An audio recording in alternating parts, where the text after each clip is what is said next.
আপনাদের প্রভাব প্রতিপত্তির ক্ষেত্রে আমি খালি স্মরণ করা দিতে চাই, রেলের 3 জনের কথা আপনি শুনছেন। আপনাদের উপদেষ্টা, আপনাদের সরকার, আপনাদের উপদেষ্টা তার বাবাকে ঠিকাদার হিসাবে নিয়োগ দিয়ে আপনি শুনছেন। আপনাদের উপদেষ্টার কথায় আরো বিভিন্ন জায়গায় বদলি হচ্ছে, তিনি নো স্পোক করতেছেন, সেটা শুনতেছেন।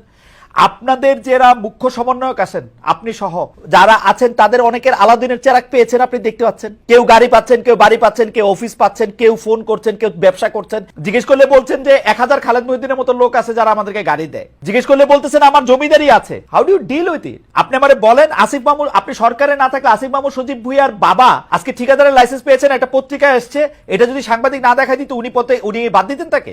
বাদ দিতেন, কারণ আমার কাছে মনে হচ্ছে যে আসিফ মাহমুদ সজীব ভুঁইয়া যে জায়গায় দায়িত্ব পালন করছেন সেই জায়গা থেকে এখানে ওনার বাবা আমার কাছে যে আপনার হচ্ছে জেলা পর্যায়ের একটা ঠিকাদারির জন্য আবেদন করছেন, একই জায়গা থেকে তিনি হয়তো আবেদন করতে পারেন, কিন্তু এটা